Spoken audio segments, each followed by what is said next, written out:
Hello दोस्तों, मैं सनी पांडे। आज दोस्तों मैं एक ही वीडियो में भारत के राष्ट्रपति और उपराष्ट्रपति के बारे में जितनी महत्वपूर्ण जानकारियां हैं सब मैं लेकर आया हूं। और भारत की जितने भी राष्ट्रपति हो चुके हैं प्रेजेंट टाइम में द्रौपदी मुर्मू जी, और भारत के जितने भी उपराष्ट्रपति हो चुके हैं प्रेजेंट टाइम में सी वी राधाकृष्णन जी, इनके विषय में मैं बहुत महत्वपूर्ण जानकारी लेकर आया हूँ जो एग्जाम के लिए बहुत इंपॉर्टेंट है। और ये एक ही वीडियो में समाप्त होगा दोस्तों। तो देखते हैं हम लोग भारत के राष्ट्रपति और उपराष्ट्रपति। तो संघीय कार्यपालिका में राष्ट्रपति का नाम, राष्ट्रपति का पद बहुत महत्वपूर्ण होता है। भारत में संसदीय व्यवस्था की स्थापना की गई है जिसमें राष्ट्रपति कार्यपालिका का औपचारिक और संवैधानिक प्रधान होता है। अनुच्छेद 52 के अनुसार भारत का एक राष्ट्रपति होगा। अब अनुच्छेद 52 के अनुसार भारत का एक राष्ट्रपति होगा। तो राष्ट्रपति बनने के लिए योग्यताएं क्या होगी? वह भारत का नागरिक होना चाहिए, उसकी न्यूनतम उम्र 35 वर्ष हो जाना चाहिए, वह लोकसभा का सदस्य निर्वाचित होने की योग्यता रखता हो तथा किसी लाभ के पद पर न हो। इंपॉर्टेंट जो अनुच्छेद है इससे रिलेटेड अनुच्छेद 58 है। तो अनुच्छेद 58 में क्या है दोस्तों? राष्ट्रपति निर्वाचित होने के लिए अर्हताओं का उल्लेख किया गया है। किसका उल्लेख किया गया है? अर्हताओं का उल्लेख किया गया है। और इसमें स्पष्ट उल्लिखित है कि राष्ट्रपति, उपराष्ट्रपति, राज्यपाल तथा केंद्र या राज्य का मंत्री लाभ के पद के दायरे में नहीं आते हैं। अनुच्छेद 71 दोस्तों, राष्ट्रपति व उपराष्ट्रपति के चुनाव संबंधी विवादों की सुनवाई केवल सर्वोच्च न्यायालय ही करेगा, उसके द्वारा किया गया निर्णय अंतिम होगा। अनुच्छेद 71 ये बोलता है कि राष्ट्रपति और उपराष्ट्रपति के चुनाव से संबंधित जितने विवाद हैं, जो विवाद हैं, वो केवल सर्वोच्च न्यायालय ही उसकी सुनवाई करेगा और उसके द्वारा जो निर्णय लिया जाएगा वही लास्ट होगा, वही अंतिम होगा। चुनाव अवैध घोषित होने पर भी उस दौरान राष्ट्रपति द्वारा किए गए कार्य वैध होंगे। राष्ट्रपति का निर्वाचक मंडल देख लेते हैं हम लोग। अनुच्छेद 54 में राष्ट्रपति के निर्वाचक मंडल का उल्लेख मिलता है जो निम्नलिखित है। पहला, संसद के सभी निर्वाचित सदस्य शामिल रहेंगे। राज्यों की विधानसभाओं के सभी निर्वाचित सदस्य शामिल रहेंगे। तीसरा है राष्ट्रीय राजधानी क्षेत्र दिल्ली तथा केंद्र शासित प्रदेश पुडुचेरी विधानसभा के निर्वाचित क्षेत्र सदस्य या निर्वाचित सदस्य शामिल रहेंगे। 70वें संविधान संशोधन द्वारा और वर्ष 1992 में इस प्रावधान को जोड़ा गया। इसको जोड़ा गया कि राष्ट्रीय राजधानी क्षेत्र दिल्ली और संघ शासित प्रदेश पुडुचेरी विधानसभा के निर्वाचित सदस्य इसमें शामिल रहेंगे। भारत के राष्ट्रपति के निर्वाचन की विधि। भारत का राष्ट्रपति जनता द्वारा अप्रत्यक्ष रूप से निर्वाचित होता है। अनुच्छेद 55 ये बोलता है कि इस अनुच्छेद में राष्ट्रपति के निर्वाचन की विधियों का उल्लेख है। राष्ट्रपति का चुनाव एकल संक्रमणी आनुपातिक गुप्त मतदान प्रणाली से होता है। उम्मीदवार हेतु 50 प्रस्तावक व 50 अनुमोदक होते हैं दोस्तों। कितने? 50 प्रस्तावक व 50 अनुमोदक होते हैं। आगे चलते हैं।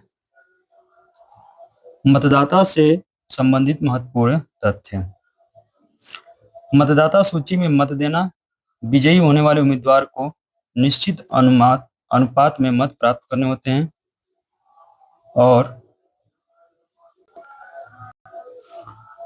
उम्मीदवार राशि 15,000 रुपये जो कि कुल वैध मतों का 1/6 प्राप्त नहीं होने पर जब्त हो जाएगी। न्यूनतम कोटा कितना होता है? दिए गए वैध मतों की संख्या, निर्वाचित प्रतिनिधियों की संख्या +1 और टोटल का कितना हो जाएगा? 1। जितना मान आएगा उसमें 1 जोड़ देंगे। प्रत्येक मतदाता के मत का मूल्य निकाला जाता है। विधायक के मत का मूल्य राज्यों की कुल जनसंख्या बटे राज्य विधानसभा के निर्वाचित सदस्यों की कुल संख्या जो आएगा उसमें हम लोग 1000 जोड़ देंगे। यहाँ जनसंख्या का आधार वर्ष 1971 की जनसंख्या है। 84वें संविधान संशोधन अधिनियम वर्ष 2001 में यह प्रावधान किया गया कि वर्ष 2026 तक जनसंख्या का आधार वर्ष यही रहेगा। संसद का मत मूल्य सभी राज्यों व दिल्ली पुडुचेरी विधायकों के मतों का मूल्य योग बटे संसद की निर्वाचित सदस्य संख्या। यह संसद का मत मूल्य रहेगा दोस्तों। क्या रहेगा? सभी राज्यों व दिल्ली पुडुचेरी विधायकों के मत मूल्य का योग बटे संसद की निर्वाचित सदस्य संख्या। कितनी संख्या उसे भागा दिया जाएगा तब संसद का मत मूल्य निकलेगा। राष्ट्रपति की शपथ। राष्ट्रपति की शपथ में देखते हैं फ्रेंड्स, अनुच्छेद 60 इसमें राष्ट्रपति की शपथ का उल्लेख मिलता है। राष्ट्रपति हमेशा संविधान की रक्षा तथा लोगों के कल्याण की शपथ लेता है। इसमें यह स्पष्ट उल्लेखित है कि सर्वोच्च न्यायालय के मुख्य न्यायाधीश अथवा उनकी अनुपस्थिति में कोई भी अन्य वरिष्ठतम न्यायाधीश उन्हें शपथ दिलाता है। राष्ट्रपति के वेतन एवं भत्ते। राष्ट्रपति का मासिक वेतन वर्तमान में 5 लाख रुपए है। राष्ट्रपति को आजीवन फ्री मेडिकल, आवास व इलाज की सुविधा सहित अन्य भत्ते मिलते हैं। राष्ट्रपति का वेतन आयकर से मुक्त होता है। राष्ट्रपति का कार्यकाल। अनुच्छेद 56 इसके तहत राष्ट्रपति का कार्यकाल 5 वर्ष का होता है। राष्ट्रपति अपना इस्तीफा उपराष्ट्रपति को दे देता है, जिसकी सूचना उपराष्ट्रपति के द्वारा पहले लोकसभा अध्यक्ष को दी जाती है। राष्ट्रपति को विशेषाधिकार। अनुच्छेद 361 इसके तहत पद पर रहते हुए राष्ट्रपति के विरुद्ध कोई भी न्यायालय गिरफ्तारी का आदेश नहीं निकाला जा सकता है। राष्ट्रपति पद पर रहते हुए फौजदारी मुकदमा नहीं चलाया जा सकता है। दीवानी मामलों में 2 माह की पूर्व सूचना पर ही कार्रवाई की जा सकती है। अनुच्छेद 57 इसके तहत कोई व्यक्ति कितनी बार राष्ट्रपति बन सकता है, यह इंपॉर्टेंट है। राष्ट्रपति के विरुद्ध महाभियोग। अनुच्छेद 61 इसमें राष्ट्रपति को उसके कार्यकाल से पूर्व हटाए जाने वाली महाभियोग की प्रक्रिया का उल्लेख मिलता है। केवल संविधान के उल्लंघन के आरोप में ही यह प्रस्ताव लाया जा सकता है। महाभियोग प्रस्ताव संसद के किसी भी सदन में लाया जा सकता है। प्रस्ताव लाने हेतु उच्च सदन मतलब राज्यसभा अथवा निम्न सदन मतलब लोकसभा की कुल सदस्य संख्या का 1/4 सदस्यों का समर्थन होना आवश्यक है।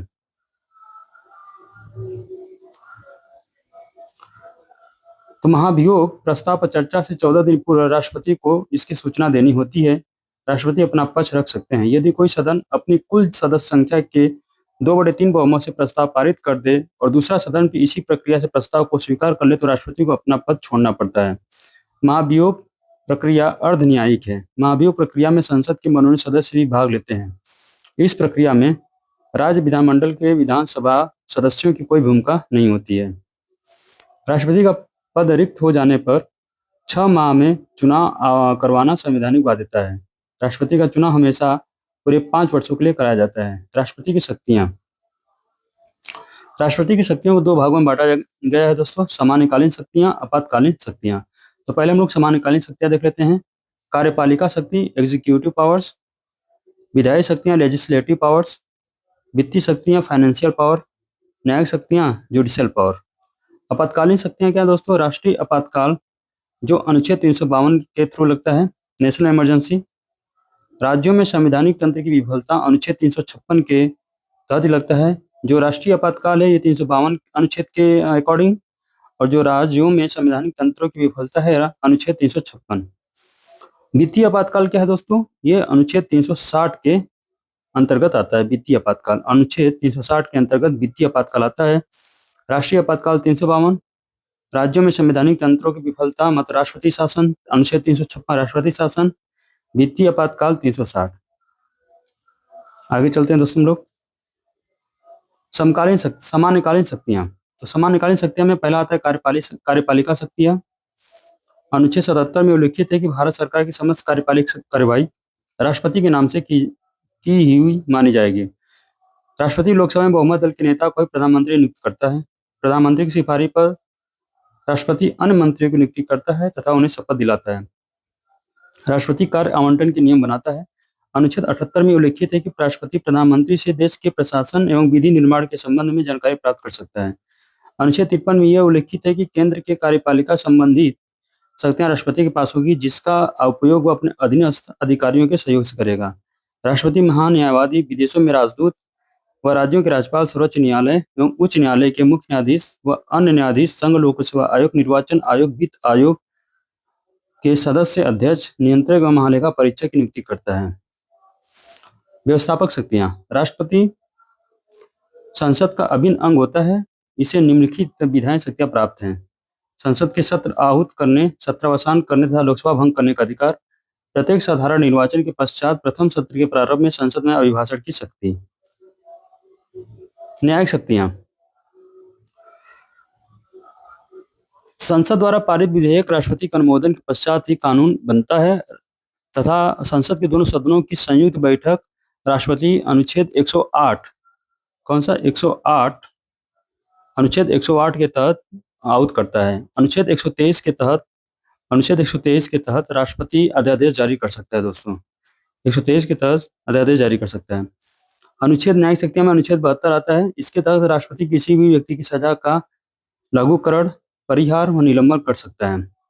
अनुच्छेद 143 के तहत प्रेसिडेंशियल रेफरेंस, राष्ट्रपति किसी भी विषय पर सर्वोच्च न्यायालय से परामर्श ले सकते हैं। वित्तीय शक्तियां।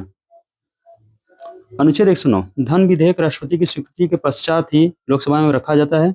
अनुच्छेद 112 इसके अंतर्गत राष्ट्रपति संसद के समक्ष वार्षिक आय व्यय बजट प्रस्तुत करवाता है। अनुच्छेद 117 वित्त से संबंधित कोई विधेयक राष्ट्रपति की पूर्व स्वीकृति के बिना ही संसद में प्रस्तुत नहीं किया जा सकता है। आपातकालीन शक्तियां। राष्ट्रीय आपातकाल, पहला इसमें आता है राष्ट्रीय आपातकाल। अनुच्छेद 352 इसमें उल्लिखित है कि निम्नलिखित 3 परिस्थितियों में कि केवल संभावना होने पर ही राष्ट्रीय आपातकाल लगाया जा सकता है। वायु आक्रमण, भारत द्वारा किसी युद्ध में शामिल हो जाने पर। तीसरा, आंतरिक अशांति। नोट में क्या है दोस्तों, 44वें संविधान संशोधन द्वारा वर्ष 1978 में आंतरिक अशांति के स्थान पर सशस्त्र विद्रोह शब्द लिखा गया। ये बहुत इंपॉर्टेंट टॉपिक है, मतलब बहुत इंपॉर्टेंट पॉइंट ये है। 44वें संविधान संशोधन द्वारा वर्ष 1978 में आंतरिक अशांति के स्थान पे सशस्त्र विद्रोह शब्द लिखा गया। अब तक 3 बार राष्ट्रीय आपातकाल लगाया जा चुका है। पहला है 1962 में वायु आक्रमण, दूसरा 1971 में वायु आक्रमण, तीसरा 1975 में आंतरिक अशांति। 26 जून को काला दिवस के रूप में मनाया जाता है दोस्तों। 26 जून को काला दिवस के रूप में मनाया जाता है। राज्यों में संवैधानिक तंत्र की विफलता। अनुच्छेद 356 इस अनुच्छेद के तहत यदि किसी राज्य का संवैधानिक तंत्र विफल हो जाए, उस राज्य को हटाकर सरकार को हटाकर राष्ट्रपति शासन लगा दिया जाता है। वित्तीय आपातकाल। अनुच्छेद 360 देश में आर्थिक संकट आ जाने पर राष्ट्रपति द्वारा वित्तीय आपातकाल लगाया जा सकता है। उच्चतम न्यायालय के न्यायाधीशों का वेतन कम किया जा सकता है। राज्य सरकार के बजट केंद्र सरकार की अनुमति से लागू होता है। राष्ट्रपति की वीटो शक्ति। राष्ट्रपति को 3 प्रकार की वीटो शक्तियां प्राप्त होती हैं जो निम्नलिखित हैं। पहला, पूर्ण वीटो, किसी विधेयक पर स्वीकृति देने से इंकार करना। दूसरा, निलंबित वीटो, विधेयक को पुनर्विचार के लिए लौटाना। तीसरा है पॉकेट वीटो, विधेयक को अनिश्चित काल के लिए लंबित रखना। पॉकेट वीटो का प्रयोग ज्ञानी जैल सिंह ने 1986 में भारतीय डाक विधेयक के संदर्भ में किया था। पॉकेट वीटो का प्रयोग ज्ञानी जैल सिंह ने 1986 में भारतीय डाक विधेयक के संदर्भ में किया था। दोस्तों, ज्ञानी जैल सिंह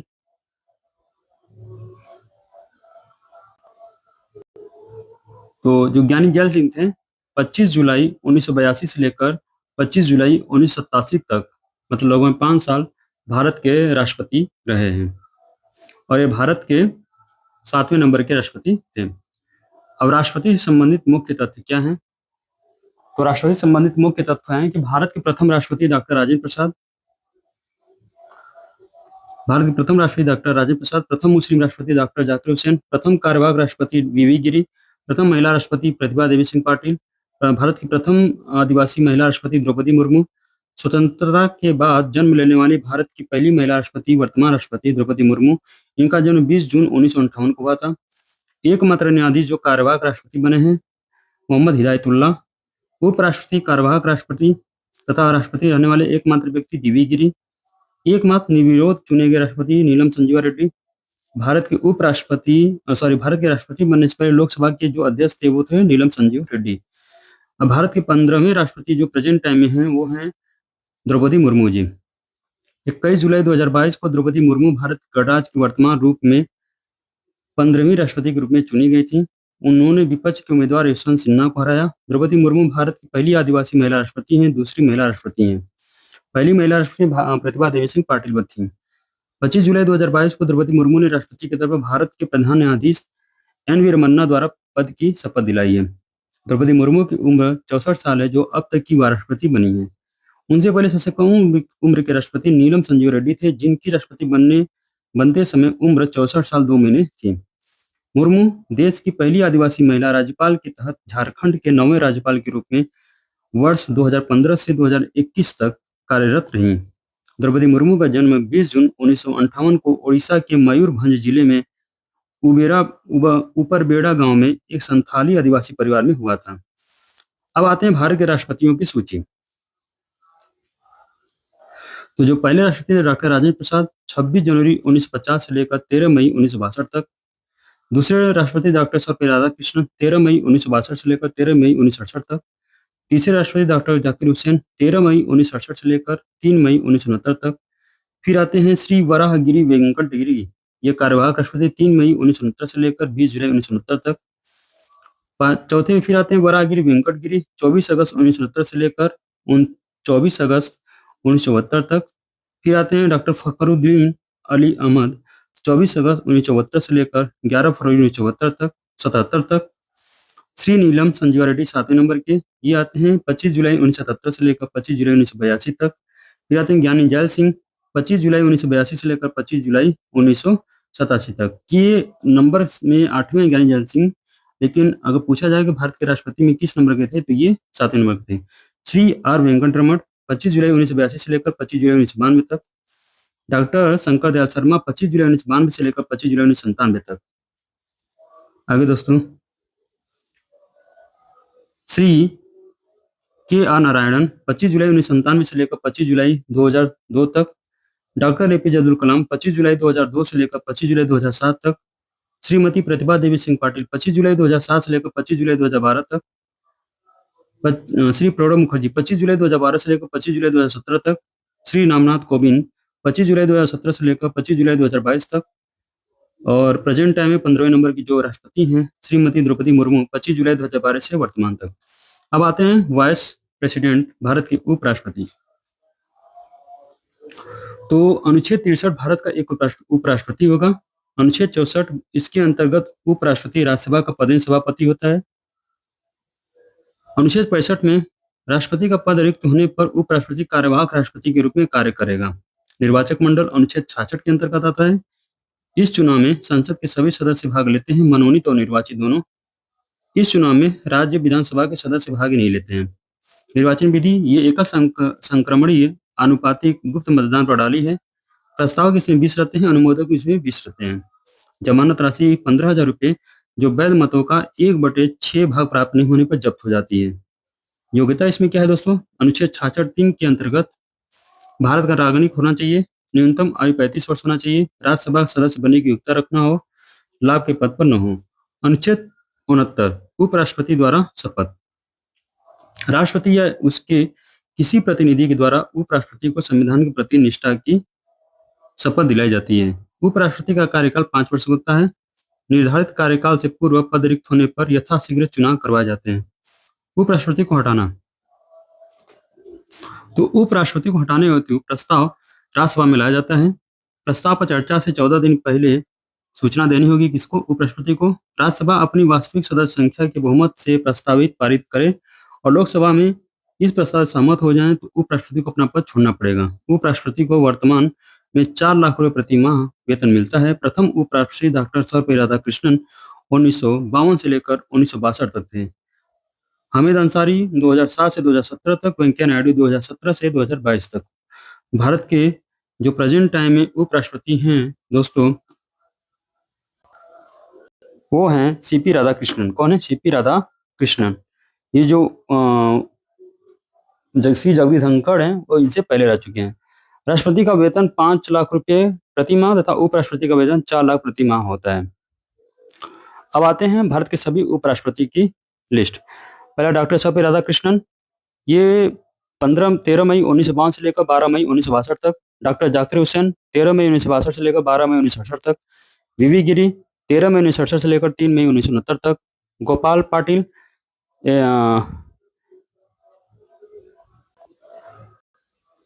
गोपाल पाठक होंगे दोस्तों, ये पाठक होंगे, गोपाल पाठक 31 अगस्त 1969 से लेकर 30 अगस्त 1972 तक।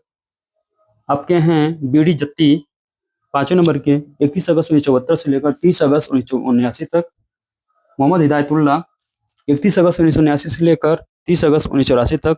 आर वेंकटरमण 31 अगस्त 1984 से लेकर 24 जुलाई 1987 तक। शंकर दयाल शर्मा 3 सितंबर 1987 से लेकर 24 जुलाई 1992 तक। के आर नारायणन 21 अगस्त 1992 से लेकर 24 जुलाई 1997 तक। कृष्णकांत 21 जुलाई 1997 से लेकर 27 जुलाई 2002 तक। भैरव सिंह शेखावत 19 अगस्त 2002 से लेकर 21 जुलाई 2007 तक। मोहम्मद हामिद अंसारी आपके 11 अगस्त 2007 से लेकर 10 अगस्त 2017 तक।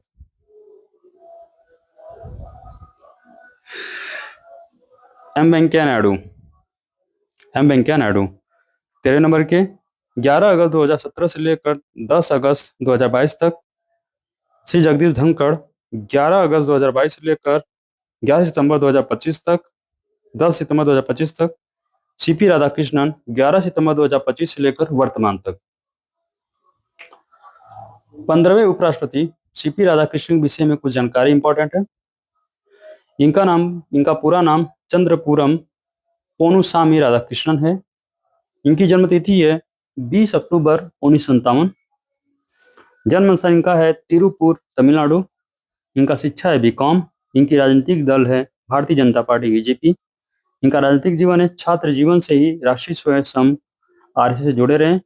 तमिलनाडु बीजेपी के प्रदेश अध्यक्ष भी रह चुके हैं। 1998 से लेकर 1999 तक कोयम्बटूर से लोकसभा सांसद रहे हैं। ये झारखंड के राज्यपाल भी रहे हैं 2023 से लेकर 2024 तक। महाराष्ट्र के राज्यपाल रह चुके हैं 2024 से 2025 तक। मतलब उपराष्ट्रपति बनने से पहले ये महाराष्ट्र के राज्यपाल थे। उपराष्ट्रपति निर्वाचित 9 सितंबर 2025 को भारत के 15वें उपराष्ट्रपति के रूप में निर्वाचित हुए हैं। भारत के 15वें उपराष्ट्रपति के रूप में निर्वाचित हुए हैं। शपथ ग्रहण 11 सितंबर 2025 को राष्ट्रपति द्वारा इनको शपथ दिलाई गई थी। विशेषता सरल व्यक्तित्व इनका है, संगठन कुशलता है, दीर्घ अनुभव और सामाजिक कार्य के लिए प्रसिद्ध है। वर्तमान कार्यकाल इनका 11 सितंबर 2025 से शुरू हुआ है। तो दोस्तों आज के लिए इतना ही। ये राष्ट्रपति और उपराष्ट्रपति का दोनों का जो इम्पोर्टेंट अनुच्छेद आर्टिकल था और जो इनका सब कंप्लीट हो गया। एग्जाम के लिए बहुत इंपॉर्टेंट रहेगा। तब तक के लिए कल फिर मिलेंगे हम लोग। तब तक के लिए धन्यवाद। जय हिंद।